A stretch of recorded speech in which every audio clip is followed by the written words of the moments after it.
বিসমিল্লাহির রহমানির রহিম। সম্মানিত শিক্ষক মণ্ডলীগণ, আসসালামু আলাইকুম। ওয়েব বাজার বিডির পক্ষ থেকে আন্তরিক অভিনন্দন ও শুভেচ্ছা।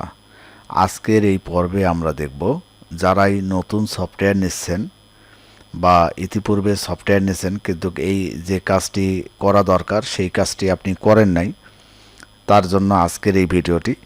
মূলত 5টি স্টেপ আপনাকে প্রথম অবস্থায় আপনাকে কাজ করতে হবে।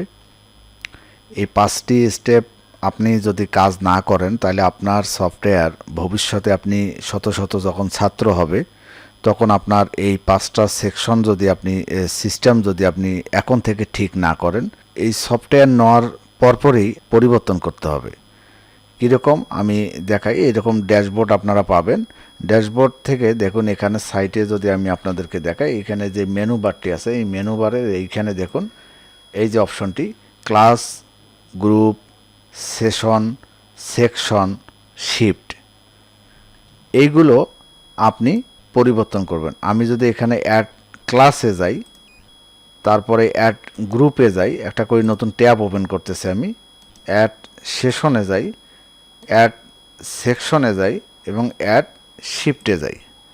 তো আমরা 5টি সিস্টেম চালু করলাম। এখানে শিফট যদি আপনাদের না থাকে তাহলে কি করবেন, এগুলো আপনি এখানে না করে দেবেন। এইভাবে না লিখবেন, তারপরে এখানে লিখবেন নাই, ঠিক আছে, উপরে ইংলিশ, নিচে বাংলা, এভাবে দিয়ে এখানে আপডেট দিয়ে দেবেন। এরপর এখানে দেখুন ক্লাস সেকশন। তো ক্লাস সেকশনগুলো কি, আপনার মতো করে আপনি সেকশন তৈরি করবেন। আমি এ সেকশন দিলাম, এখানে আমি এটাকে আমি এ করে দিলাম, দিয়ে আমি আপডেট দিলাম, তাহলে হয়ে গেল। এখানে দুটি আরও একটি সেকশন আছে, এটাও যদি আমি এডিট করতে চাই বা না রাখতে চাই তাহলে আপনি আপনার মতো করে এটা এডিট করবেন বা নাই লিখবেন, না লিখবেন, ঠিক আছে। আমি লিখলাম বি, তাহলে আমি দুটি সেকশন আমি তৈরি করলাম। এরপর এখানে দেখুন সেশন, হ্যাঁ, 2024-25 অনেকের সেশন আছে। তো আপনি এখানে আপনার মতো করে আমি সেশন, এখানে 2024-25 আছে, 2024-25, ঠিক আছে। আপনি চাইলে আর একটা অ্যাড করতে পারেন। এখানে আমি 2000, এটা বাংলা, 2025, হ্যাঁ, 2026 সেশন দিলাম, 2025, এটা ইংরেজিতে হবে 2025-2026, তাহলে আমি একটা সেশন অ্যাড করলাম। এখন এই যে এখানে গ্রুপ আছে, হ্যাঁ, আপনার ক্লাসগুলোর একটা গ্রুপ করবেন, সায়েন্স, আর্টস, কমার্স, হ্যাঁ। এখানে যদি আপনাদের কোনো গ্রুপ না থাকে তাহলে ওই যে আপনি কী করবেন, এগুলো ডিলিট করে দিয়ে নাই করে দেবেন। যেমন মাদ্রাসা আছে, যাদের মাদ্রাসা তাদের গ্রুপ সেইভাবে তৈরি করবেন, হ্যাঁ। যদি না বোঝেন একান্তই তাহলে আমার সাথে পরামর্শ করবেন, আমি আবারও বুঝিয়ে দেবো প্রয়োজনে, ঠিক আছে। তারপরে এখানে দেখুন ক্লাস, এই ক্লাসগুলো যদি আপনাদের না থাকে, আমি এখানে প্রায় 8টি সাবজেক্ট আমি অ্যাড করছি।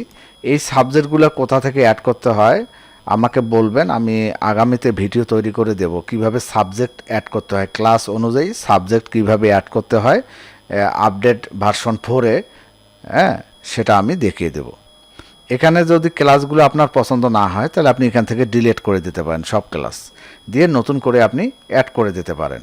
আপনি আপনার ক্লাসগুলো অ্যাড করবেন, হ্যাঁ। এখানে যদি আপনার কিন্ডারগার্টেন হয় তাহলে এভাবে করবেন, কলেজ হয় এইভাবে করবেন, মাদ্রাসা হলে আপনি এখানে অ্যাড করবেন, এগুলো ডিলিট করে দিয়ে নতুন করে মাদ্রাসার যে ক্লাস আছে সেই ক্লাসগুলো অ্যাড করবেন। ক্লাসের বাইরে অনেক সময় দেখা যায় হেফ শাখা আছে, তাহলে আপনি এখানে হেফ শাখা লিখবেন, ঠিক আছে। আপনি যেটাই লিখতে চান এখানে ক্লাসের পরিবর্তে এখানে লিখতে পারবেন, কোচিংয়ের ক্ষেত্রেও। এরপর দেখেন এখানে এগুলো যখন কমপ্লিট হয়ে যাবে তারপর আপনার বাকি যে কাজটা, একটা দেখেন এই সফটওয়্যারটাতে অনেক কিছু আছে, অনেক কিছু আছে। তো আপনারা সব কিছু দেখে বুঝে আপনারা কাজ করবেন। এখানে প্রতিটা জিনিস আগে দেখবেন, এখানে দেখবেন, সব কিছু দেখে তারপর যদি আপনার কোনো জিনিস না বোঝেন সেক্ষেত্রে আমাকে বলবেন, বিশেষ করে আমাদের একটা টিউটোরিয়াল সাইট আছে, এই টিউটোরিয়াল webbazaarbd.com_টিউটোরিয়াল। এখানে গেলে আপনি সমস্ত টিউটোরিয়ালগুলো দেখতে পারবেন। তো ধন্যবাদ সবাইকে, ভালো থাকবেন, আল্লাহ হাফেজ।